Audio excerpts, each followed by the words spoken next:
ഞാൻ തന്നെ ഒന്ന് കാണാൻ വേണ്ടി വന്നതാ. എന്റെ അച്ഛനെ താനാണ് കൊല്ലിച്ചെന്നറിഞ്ഞ ശേഷം ഞാൻ പിന്നെ തന്നെ കണ്ടിട്ടില്ലല്ലോ. മോനെ, ഞാനും നിന്നെ ഒന്ന് കാണാനിരിക്കുകയായിരുന്നു. എന്റെ ഭാഗത്ത് ശരിയുണ്ടെന്ന് പറയാൻ വേണ്ടിയിട്ട്. തന്റെ ഭാഗത്ത് എന്ത് ശരിയാണോ ഉള്ളത്? താനൊരു ഒറ്റ ഒരുത്തനാ എനിക്കും എന്റെ അമ്മയ്ക്കൊക്കെ എല്ലാം നഷ്ടപ്പെടുത്തിയത്. അങ്ങനെ പറയരുത് മോനെ. സുന്ദരിയായ നിന്റെ അമ്മയെ മോന്റെ അച്ഛന് കല്യാണം കഴിച്ചു കൊടുത്തത് ചില നിബന്ധനകളോടെയാ. കല്യാണത്തിന് മുൻപേ ഞാൻ പറഞ്ഞതാ, കല്യാണം കഴിഞ്ഞ കമലേശ്വരം തറവാടും അതുപോലെ തന്നെ കൺസ്ട്രക്ഷൻ കമ്പനിയും ദുർഗയുടെ പേരിൽ എഴുതി വെക്കണമെന്ന്. എന്നാൽ കല്യാണം കഴിഞ്ഞ ശേഷം വിശ്വനാഥൻ കാലുമാറി. ശരിക്കു പറഞ്ഞാൽ കണ്ണനേക്കാളും സ്വാർത്ഥനായിരുന്നു മോന്റെ അച്ഛൻ. മരിച്ചുപോയ അച്ഛനെക്കുറിച്ച് എനിക്ക് കൂടുതലൊന്നും അറിയില്ല. അതറിയാനുള്ള പ്രായം എനിക്കന്നായിട്ടില്ലായിരുന്നു. അതുകൊണ്ടാണ് ഞാൻ പറയുന്നത്, അന്ന് കല്യാണത്തിന് മുമ്പ് വിശ്വനാഥൻ തന്ന വാക്ക് പാലിക്കാതെ വന്നപ്പോൾ ഞാൻ അവനുമായിട്ട് ഉടക്കി. ആ സമയത്ത് മോൻ്റെ അച്ഛൻ എന്താ പറഞ്ഞെന്നറിയാവോ? കമലേശൻ തറവാടും ബാക്കി ബിസിനസ്സും ഒക്കെ കണ്ണൻ്റെ അമ്മയുടെ പേരിലാണെന്ന്. അതുകൊണ്ട് അതല്ല കണ്ണൻ അവകാശപ്പെട്ടതാണ്. തറവാടും കൺസ്ട്രക്ഷൻ കമ്പനിയും കഴിഞ്ഞാലും അതിൻ്റെ ഇരട്ടയുടെ ഇരട്ടി സമ്പാദ്യമുണ്ട് മോൻ്റെ അച്ഛന്. എന്നിട്ടും അയാൾ മോൻ്റെ അമ്മയ്ക്ക് ഒന്നും കൊടുക്കാൻ തയ്യാറായില്ല. ബിസിനസ് കൊടുക്കുന്നില്ല, വേണ്ട. മോൻ്റെ അമ്മ ഇപ്പം താമസിക്കുന്ന വീടും പറമ്പും പോലും കൊടുക്കാൻ അയാൾ ഒരുക്കമല്ലായിരുന്നു.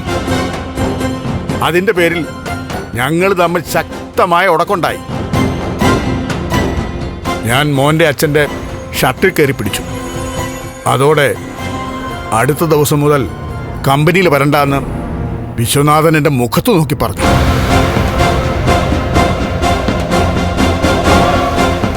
എന്നിട്ടും ഞാനവനെ വെറുത്തില്ല. വീണ്ടും ചെന്ന് ഞാൻ റിക്വസ്റ്റ് ചെയ്തു. പക്ഷേ ഇനി എൻ്റെ വീടും കൺസ്ട്രക്ഷൻ കമ്പനിയുടെ പടിയും ചവിട്ടരുതെന്ന് അന്ന് എനിക്ക് അവൻ അന്ത്യശാസനം നൽകി.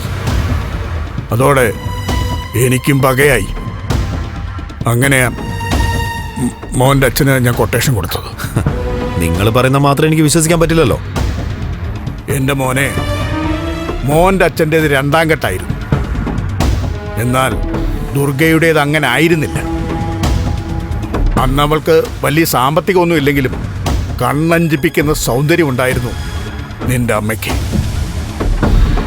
അതുകൊണ്ട് പല കാശുകാരെ അവിടെ കല്യാണം കഴിക്കാമെന്നൊക്കെ പറഞ്ഞ് വന്നതാ. അപ്പോഴൊക്കെ ഞാനതിനെ എതിർത്തിട്ട് വിശ്വനാഥന് വേണ്ടി വാദിക്കുകയായിരുന്നു. അതൊക്കെ അവനെ കണ്ടിട്ട് മാത്രമല്ല, അവൻ്റെ സ്വത്തും ബിസിനസ്സും കണ്ടിട്ട് തന്നെയാ. എന്നാൽ കണ്ണനെ നോക്കുന്ന ഒരു നോട്ടക്കാരി മാത്രമായി എൻ്റെ പെങ്ങൾ മാറിയപ്പോൾ എനിക്കത് സഹിക്കാൻ പറ്റിയില്ല. അതുകൊണ്ടാണ് അന്നത്തെ പ്രായത്തിൽ ഞാനൊരു കടുങ്കൈ ചെയ്തത്. നിങ്ങളുടെ ഭാഗത്ത് തെറ്റില്ലെന്ന് ഞാനിപ്പോഴും വിശ്വസിക്കുന്നില്ല. കാരണം വർഷങ്ങൾക്ക് ശേഷം സത്യങ്ങളെല്ലാവരും തിരിച്ചറിഞ്ഞിട്ടാ നിങ്ങൾ പിടിക്കപ്പെട്ടത്. അങ്ങനെ ദൈവം നിങ്ങളെ ചതിച്ചിട്ടുണ്ടെങ്കിൽ നിങ്ങളുടെ ഭാഗത്ത് തെറ്റുണ്ടെന്ന് വേണം കരുതാൻ. എനിക്കിനിയൊന്നും പറയാനില്ല മോനെ. ഞാൻ പറഞ്ഞതെല്ലാം പച്ച പരമാർത്ഥം തന്നെയാ. എൻ്റെ പെങ്ങൾക്കും അവരുടെ മക്കൾക്കും വേണ്ടിയിട്ട് ഞാനെന്നും വാദിച്ചിട്ടേ ഉള്ളൂ. കൂട്ടത്തിൽ എനിക്കും നേട്ടമുണ്ടാവുന്നൊരു ചിന്ത ഉണ്ടായിരുന്നു. അത് ശരിയാ. പക്ഷേ എല്ലാത്തിനും നേരെ വിശ്വനാഥൻ മുഖം തിരിച്ചപ്പോഴാ സർവസ്വത്തുക്കളും നിന്റെ അമ്മയ്ക്ക് കിട്ടാൻ വേണ്ടിയിട്ട് ഞാൻ അങ്ങനെ ഒരു ചതി ചെയ്തത്. എന്നിട്ട് കിട്ടിയല്ലോ, എല്ലാം കിട്ടിയല്ലോ. ഇനി നിങ്ങൾക്ക് നിങ്ങളുടെ മോനും മാസാമാസം കിട്ടുന്ന വലിയ തുക പോലും കിട്ടത്തില്ല. സ്വാതിയുടെ കല്യാണവും കണ്ണേട്ട നടത്തത്തില്ല.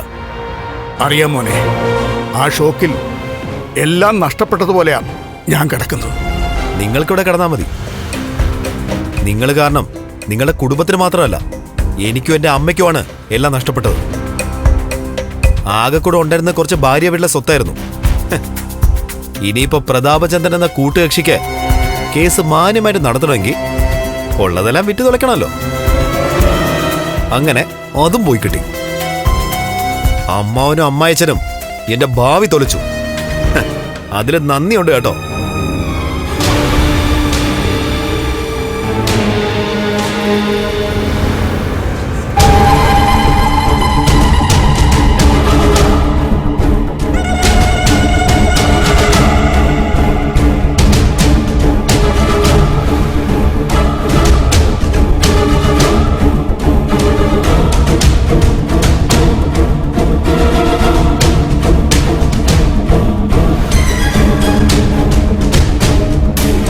നിങ്ങൾ പറഞ്ഞതൊക്കെ പൂർണ്ണമായിട്ടും വിഴുങ്ങിയില്ലെങ്കിലും ഇപ്പോഴും നഷ്ടപ്പെട്ടു പോയ സ്വത്തൊക്കെ തിരികെ പിടിക്കണമെന്ന് എനിക്ക് ആഗ്രഹമുണ്ട്. അതിനെന്തെങ്കിലും മാർഗം വല്ലതുണ്ടോ? ഞാനും പ്രതാപനും അതിനുവേണ്ടി പൈസ കുറേ മുടിച്ചതാ. പക്ഷേ ഒരുത്തനെയും കൊണ്ട് ഒന്നും കഴിഞ്ഞിട്ടില്ല. പരമനെന്ന് പറയുന്ന ഒരു ഗുണ്ടയുണ്ട്.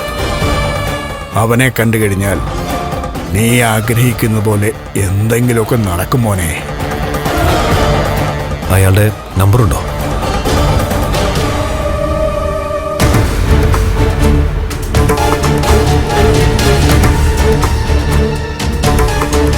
ഒന്ന് സമീപിച്ച് നോക്കാം. കൊട്ടേഷൻ കൊടുക്കുന്നതിന് വേണ്ടി പണമൊന്നും ഞാൻ മുടക്കുന്ന കൂട്ടത്തിലല്ല. പക്ഷേ കണ്ണൻ അയാളുടെ ഭാര്യയും കുഞ്ഞുമായിട്ട് തിരിച്ചു വരുന്നത് എനിക്ക് ഓർക്കാൻ പോലും പറ്റുന്നില്ല. മോനെ, തെളിവില്ലാതെ അവനെ അവളെ എന്തെങ്കിലും ചെയ്യാൻ പറ്റുകയാണെങ്കിൽ അത് വളരെ നല്ല കാര്യമാണ്. നിനക്ക് ചിലപ്പോ ചെറിയൊരു തുക മുടക്കേണ്ടി വന്നേക്കാം. പക്ഷേ അതിന് പകരം കിട്ടാൻ പോകുന്നത് ഒരു 10 തലമുറയ്ക്ക് അനുഭവിക്കാനുള്ള സ്വത്തുക്കളാ. കണ്ണം വീട് നോക്കുന്നതുകൊണ്ട് നിനക്ക് പ്രത്യേകിച്ച് ചെലവൊന്നുമില്ലല്ലോ. ഇതുവരെയുള്ള സമ്പാദ്യമായി നല്ലൊരു തുക നിന്റെ ബാങ്കിലുണ്ടാവും. അതിൽ നിന്ന് ചെറിയൊരംശം ചെലവാക്കിയ ചിലപ്പോ നീ ആഗ്രഹിക്കുന്നൊക്കെ നടക്കും മോനെ. ഞാനും വിശ്വനാഥനും തമ്മിൽ തർക്കിച്ച സമയത്ത് വിശ്വനാഥൻ എന്തെങ്കിലും നിന്റെ അമ്മയ്ക്ക് കൊടുത്തിരുന്നെങ്കിൽ ഒരിക്കലും എനിക്കും പ്രതാപനും ഈ ഗതി വരുത്തില്ലായിരുന്നു. അതുപോലെ തന്നെ നിന്റെ അച്ഛനും ഇന്ന് നിന്റെ അരികിൽ കണ്ടാനെ. ശരി, ഞാനെന്തായാലും ആ പരമനൊന്ന് വിളിക്കട്ടെ. അയാളെ കാണാൻ പറ്റുവാണെങ്കിൽ ഞാൻ ഇന്നലെ കാണാം.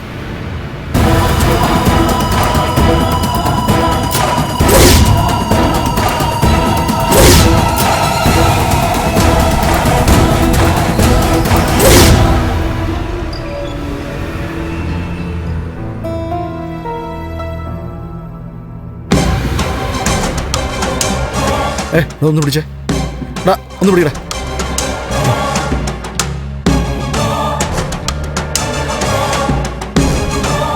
ആരോടോ കാണാൻ വന്നേ? ഉണ്ണിയാ. അവൻ വന്നിട്ട് തന്നെ എന്തിനാ കണ്ടേ? ഞാനല്ലേ അവൻ്റെ അമ്മായിച്ചൻ. അപ്പൊ എന്നെയല്ലേ അവൻ കാണണ്ടേ? എടാ, ഞാനല്ലേ അവൻ്റെ അച്ഛനെ കൊല്ലാൻ കൊട്ടേഷൻ കൊടുത്തത്. അതിനുശേഷം കോടതിയിൽ വെച്ചല്ലേ കണ്ടിട്ടുള്ളൂ. അതിൻ്റെ അമർഷം പ്രകടിപ്പിക്കാൻ വന്നതാ. എന്നിട്ട് പക്ഷേ ഞാൻ അവനെ ശരിക്കും ബ്രെയിൻ വാഷ് ചെയ്താ വിട്ടത്. താൻ എന്താ അവനോട് പറഞ്ഞേ? ഞാൻ പറഞ്ഞതൊക്കെ കുറേയൊക്കെ സത്യമുണ്ട്. അവൻ്റെ അച്ഛൻ എൻ്റെ പെങ്ങളെ കല്യാണം കഴിച്ചു കൊടുത്തത് വിശ്വനാഥൻ്റെ സ്വത്തൊക്കെ കണ്ടിട്ട് തന്നെയാ. കൺസ്ട്രക്ഷൻ കമ്പനിയെങ്കിൽ എനിക്ക് ഭരിക്കാമെന്നായിരുന്നു എൻ്റെ വിചാരം. ആ സമയത്തൊക്കെ ഞാൻ ദുർഗയോട് പറഞ്ഞതാ, എടി ദുർഗെ, കുടുംബ വീടെങ്കിലും എഴുതി വാങ്ങിക്കാൻ. എന്നിട്ട് അവളെന്നാ വിശ്വനാഥൻ്റെ സ്നേഹത്തിലങ്ങ് മയങ്ങിപ്പോയി. അതൊക്കെ ഏട്ടൻ എന്നായാലും തരുമെന്നായിരുന്നു അവിടെ പറച്ചില്. ആ സ്വത്തുക്കളൊക്കെ വിശ്വനാഥൻ എന്തെങ്കിലും തന്റെ പെങ്ങൾക്കും മക്കൾക്കും ഒക്കെ കൊടുക്കുമായിരുന്നല്ലോ. പിന്നെ എന്തിനാടാ വിശ്വനാഥന്റെ കൊട്ടേഷനായിട്ട് എൻ്റെ അടുത്തോട്ട് വന്നേ? അന്ന് ഇങ്ങനൊക്കെ വരുമെന്ന് ഞാൻ ചിന്തിച്ചോ? നമ്മൾ കരുതിയ പോലെയൊക്കെയല്ലേ കാര്യങ്ങൾ പോയത്. അതിൻ്റെ ഇടയ്ക്ക് 10-20 വർഷം കഴിഞ്ഞപ്പോൾ ഇത് വീണ്ടും പഴയതിനേക്കാൾ ശക്തിയായിട്ട് തിരിച്ചു വരുമെന്നും നീയോ ഞാനോ സ്വപ്നത്തിൽ പോലും കരുതിയോ? അല്ല, ഉണ്ണി താൻ പറയുന്നൊക്കെ കേട്ട് വിശ്വസിച്ചു പോയോ? വിശ്വസിക്കാവുന്ന രീതിയിലാ ഞാൻ പറഞ്ഞത്. തന്റെ നാക്കല്ലേ, ആ നാക്കിന് പോലും ചിരി വരുന്നുണ്ടാവും താൻ പറയുന്ന കള്ളം കേട്ടിട്ട്. അവനെ തിളപ്പിച്ചു വിട്ടെന്ന് മാത്രമല്ല, നാട്ടിലെ പ്രധാന ക്രിമിനലായ പരമന്റെ നമ്പരും കൊടുത്തിട്ടുണ്ട്. എന്തിന്? ഗുണമുള്ള കാര്യത്തിനാന്ന് കരുതിക്കോ. അവന്റെയും എന്റെ മോളുടെയും ഭാവി മുക്കാലും പോയിരിക്കുക. ഇനി ബാക്കിയൂടെ താൻ ഇല്ലാതാക്കൂ. എടോ, തന്റെ അനന്തരവനൊരു മണ്ടനാടോ? സ്വന്തം മരുമകൻ മണ്ടനാണെന്ന് ഒരുമാതിരിപ്പെട്ട അമ്മായിച്ചന്മാരാരും പറയാറില്ല. പക്ഷെ ഇവിടെ പറയാതിരിക്കാൻ നിവൃത്തിയില്ല വാമ. അതുകൊണ്ടാ പറഞ്ഞു പോന്നെ. അന്ന് താൻ കല്യാണം ആലോചിച്ചതിന് ശേഷം അവൻ വന്ന് പെണ്ണ് കണ്ടപ്പോഴേ അവന്റെ പുറമേ ഉള്ള ചന്ത മാത്രമേ ഞാനും എൻ്റെ മോള് നോക്കിയുള്ളൂ.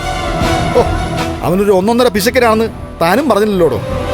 എടാ, എന്നെക്കാളും മേഘനേക്കാളും ഒക്കെ കമലേശ്വരത്തെ സ്വത്തുക്കൾ വേണമെന്ന് ആഗ്രഹിക്കുന്ന കൂട്ടത്തിലാ ഉണ്ണി. അതുകൊണ്ട് ഞാൻ പറഞ്ഞില്ലെങ്കിലും അവൻ അവസരം വരുമ്പോൾ ചെയ്യാനുള്ളത് ചെയ്യും. അവസാനം എൻ്റെ മോക്കൊപ്പം ജീവിക്കേണ്ട തൻ്റെ മരുമോൻ നമുക്കൊപ്പം ജീവിക്കൂടോ? മനസ്സിലായില്ല. എടോ, അവനും നമുക്കൊപ്പം ഈ ജയിലിനകത്ത് വന്ന് കിടക്കുമെന്നാ ഞാൻ ചോദിച്ചേ. അങ്ങനെ കിടന്നാലുണ്ടല്ലോ തൻ്റെ തച്ചാട്ടിത്തര അടിച്ച് ഞാൻ പൊട്ടിക്കും. പിന്നെ നീ വീണ്ടും തല്ലിനുള്ള വകുപ്പുണ്ടാക്കാതെ പോയി സെല്ലിക്കണ്ട. ഓടാ. ഓ,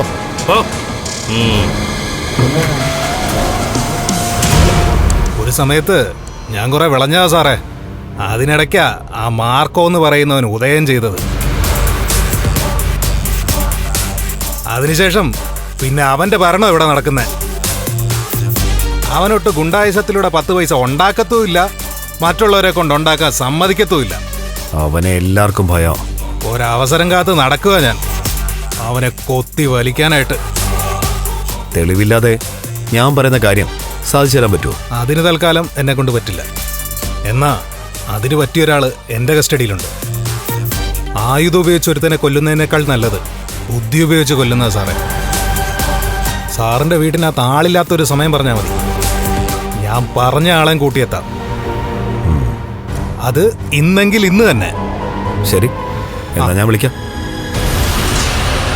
ആ, അതെന്തൊരു പോക്കാ സാറേ. അഡ്വാൻസ് എന്തെങ്കിലും തരണ്ടേ? അഡ്വാൻസ് എത്ര? അതൊന്നും അമ്മാവനോട് ചോദിച്ചില്ലേ?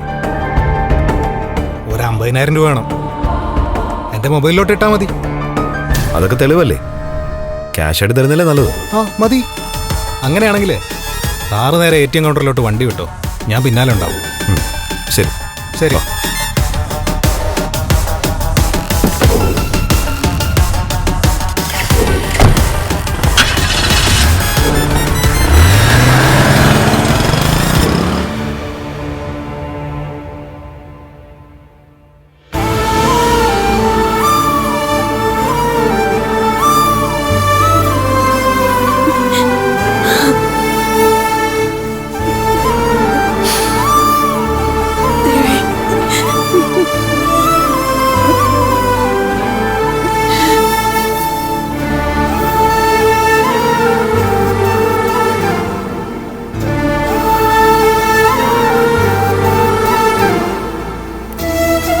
അല്ല, ഇന്ന് മൂത്ത മോനും മരുമോൾക്കും വേണ്ടി അർച്ചന നടത്തിയിട്ടുണ്ടല്ലോ.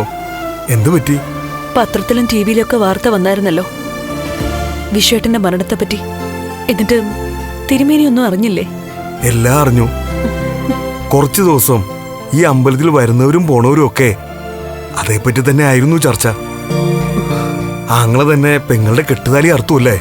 അതെ തിരുമേനി, അതിനുള്ള ഫലം അവനൊക്കെ അനുഭവിക്കും. കണ്ണനും മഹാലക്ഷ്മിക്കും വേണ്ടി തിരുമേനി നന്നായിട്ടൊന്ന് പ്രാർത്ഥിക്കണം. മരുമോളെ പ്രസവിച്ചു കിടക്കുക. നന്നായി പ്രാർത്ഥിച്ചിട്ട് ഫലം വെച്ച് വന്നോളൂ. ഞാൻ മനമറിഞ്ഞ കാര്യങ്ങൾ ദേവിയോട് പറഞ്ഞേക്കാം.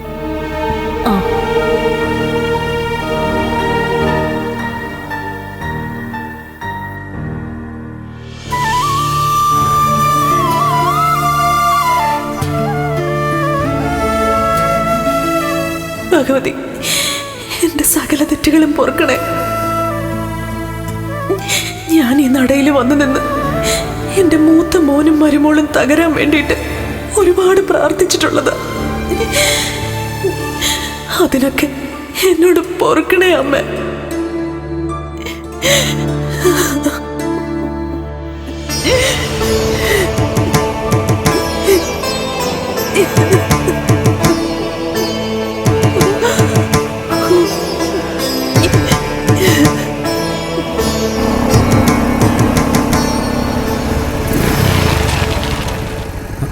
ഇറങ്ങിക്കോ.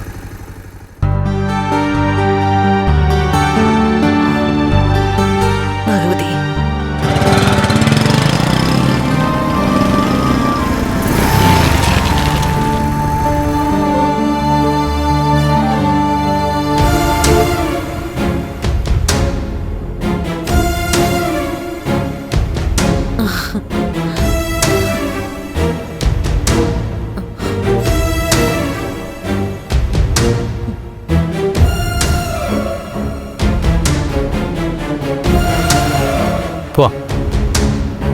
ദേ ആരാ നിക്കുന്നേ നോക്കി.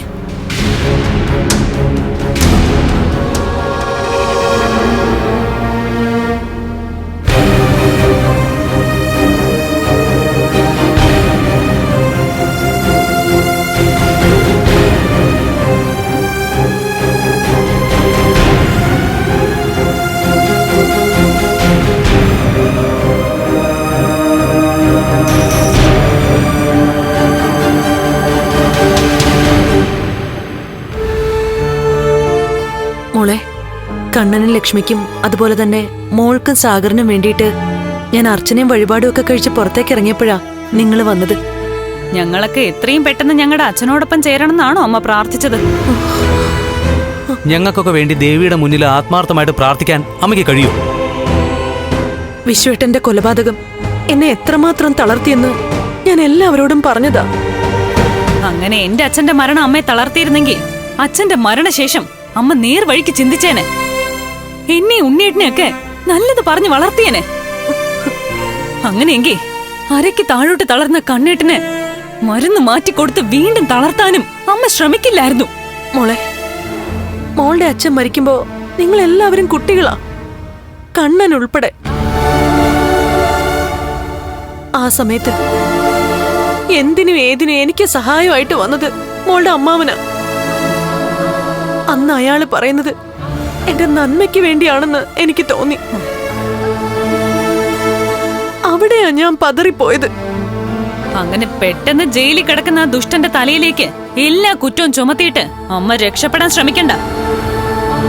ഓർമ്മ വെച്ച നാൾ മുതല് മേഘന്റെ പെണ്ണാണ് ഞാനെന്ന് അമ്മ പറയുമായിരുന്നു.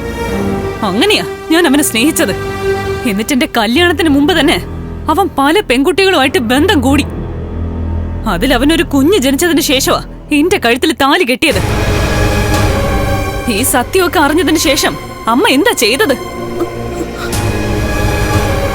എന്റെ കൂടെ നിൽക്കാതെ അവനെ ന്യായീകരിക്കാൻ ശ്രമിക്കുകയല്ലേ ചെയ്തത്? അത് മാത്രമാണോ മേഘൻ എന്നോട് കാട്ടിയ കൊടും വഞ്ചനയ്ക്ക് അതേ നാണയത്തിൽ ഞാൻ പകരം വീട്ടിയപ്പോ അതിനെ ന്യായീകരിക്കാതെ സാഗരേട്ടനെ കൊല്ലണമെന്നല്ലേ അമ്മ പറഞ്ഞത്? ആ സമയത്ത് എപ്പോഴെങ്കിലും മേഘനെ തള്ളി പറയാൻ അമ്മ ശ്രമിച്ചോ? അവൻ ചെയ്തത് തെറ്റാണെന്ന് അവന്റെ മുഖത്ത് നോക്കി പറയാനുള്ള ധൈര്യം അമ്മ കാണിച്ചോ? മോളെ, അന്നൊക്കെ ഞാൻ അവനെ ഒരുപാട് കുറ്റപ്പെടുത്തിയിട്ടുണ്ട്. കുറ്റപ്പെടുത്തി? സാഗരേട്ടനെ എന്നെയും തമ്മിൽ വേർപെടുത്തിയിട്ട് വീണ്ടും അവനുമായി ഒന്നിപ്പിക്കാനാ നിങ്ങൾ എല്ലാരും കൂടെ ശ്രമിച്ചത്. അതൊക്കെ പോട്ടെ. പിന്നീട് ഇവൾ അമ്മയാവാൻ പോകുന്നെന്ന് ഞങ്ങൾ വെറുതെ പറഞ്ഞതാ. പക്ഷെ അതിനുശേഷം അമ്മ എന്താ ചെയ്തത്? സ്നേഹത്തോടെ ഇവളെ വീട്ടിൽ വിളിച്ച് വരുത്തിയിട്ട് ഇവക്ക് കൊടുത്ത ജ്യൂസില് അമ്മ വിഷം കലർത്തിയില്ലേ? എന്നിട്ട് അതും ഏട്ടത്തിയുടെ തലയിൽ കെട്ടിവെക്കാൻ ശ്രമിച്ചു. ഇപ്പോ അച്ഛന്റെ കൊലപാതകത്തെ പറ്റി അറിഞ്ഞതിന് ശേഷം കണ്ണീരുമായിട്ട് എല്ലാവരുടെയും മുമ്പിൽ നിൽക്കുവാണല്ലോ എന്റെ അമ്മ. ഇനിയെങ്കിലും സത്യം പറയോ? അന്ന് എന്റെ കുഞ്ഞിനെ കളയണമെന്നല്ലേ അമ്മ ആഗ്രഹിച്ചത്?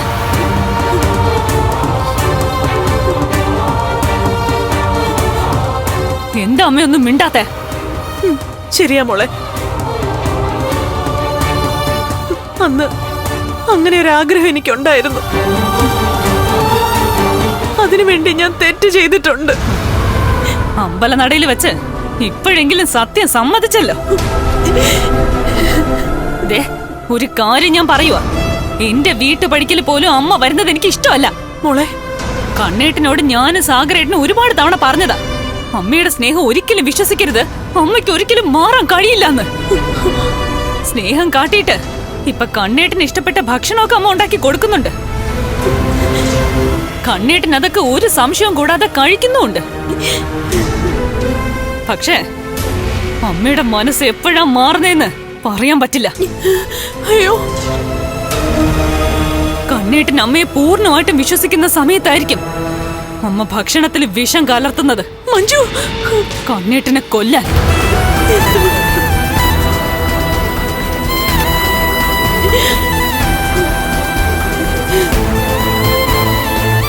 ഇവള് പറഞ്ഞത് 100% സത്യമാണ്. ഇവളുടെ അനുഭവത്തിൽ നിന്നാ ഇവളിപ്പോ സംസാരിക്കുന്നത്. നിങ്ങളൊക്കെ അങ്ങനെയാണ് വിശ്വസിക്കുന്നതെങ്കിൽ നിങ്ങൾ എനിക്ക് തിരുത്താൻ പറ്റില്ല. പക്ഷെ ഒരു കാര്യം മോളും മോനും ഓർത്തോ, കരുണയുമായിട്ട് ഉണ്ണി ബന്ധം തുടരുന്നത് പോലും എനിക്കിഷ്ടമല്ല. അതുപോലെ തന്നെ വാമദേവനെ മാത്രമല്ല, അവന്റെ ഭാര്യയും മക്കളെയും ഞാൻ എന്റെ ജീവിതത്തിൽ നിന്ന് അറുത്തു മാറ്റി കഴിഞ്ഞു. ഇനി അവരുമായിട്ട് എനിക്ക് ഒരു ബന്ധവുമില്ല. ഞാനും സാഗരേട്ടനൊക്കെ ഞങ്ങൾക്കുണ്ടായ തിരിച്ചടിക്ക് ശേഷം കണ്ണേട്ടിന്റെ ലക്ഷ്മിയെടുത്തിയുടെ ഒപ്പം നിന്നവരാ. അവരാ ശരി, അവർക്കാ നന്മയുള്ളത്. അവരെ കൊല്ലാൻ ആര് ശ്രമിച്ചാലും അവർക്കൊന്നും പറ്റില്ല. അതിന് ശ്രമിക്കുന്നവർക്കേ ആപത്തുണ്ടാവും. എന്റെ അച്ഛന്റെയും കണ്ണേട്ടന്റെയും ഉപദേശം കേട്ടല്ല ഉണ്ണിയേട്ടൻ വളർന്നത്. എന്നും അമ്മയും അമ്മാവനും പറയുന്നത് മാത്രമേ അയാൾ കേട്ടിട്ടുള്ളൂ. അങ്ങനെയുള്ള ഉണ്ണിയേട്ടന് അയാൾ ആഗ്രഹിക്കുന്നതൊക്കെ കിട്ടാതെ മനസമാധാനം ഉണ്ടാവില്ല. അമ്മയും ആ രീതിയിലൊക്കെ തന്നെയാ ചിന്തിക്കുന്നത്. പിന്നെ ഇപ്പൊ മറ്റു മാർഗമൊന്നും ഇല്ലാത്തതുകൊണ്ട് എല്ലാവരുടെയും മുന്നിൽ സിമ്പതി പിടിച്ച് പറ്റാനായിട്ട് അഭിനയിക്കുക. ജയിലിൽ കിടക്കുന്നവര് പുറത്തിറങ്ങിയ വീണ്ടും പഴയതൊക്കെ ആവർത്തിക്കും. ഇനി മരണം വരെ അമ്മയുടെ സ്വഭാവത്തിന് ഒരു മാറ്റവും ഉണ്ടാവില്ല.